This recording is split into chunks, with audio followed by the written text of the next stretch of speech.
अस्सलामुअलैकुम, मैं हूं आपकी एंकर सबा मलिक। खबर शामिल करते हैं अच्छी न्यूज से। करो हर सुबह हर शाम हर घूंट वाइटल के नाम, वाइटल पियो, जिंदगी जियो।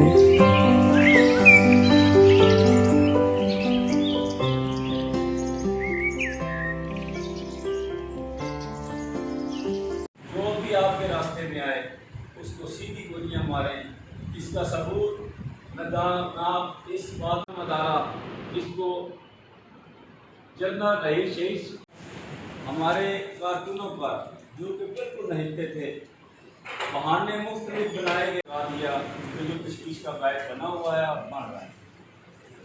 7 साल कब्र के बाद आज खवातीन पर सीधी गोलियां चलाई, वो गोलियां जो पाकिस्तानी अवाम, लेकिन उस वक्त के हुक्मरानों ने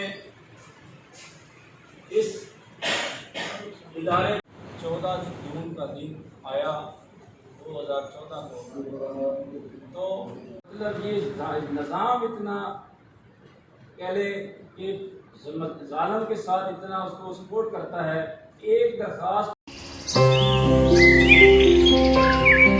करो हर सुबह हर शाम हर घूंट वाइटल के नाम, वाइटल पियो, जिंदगी जियो।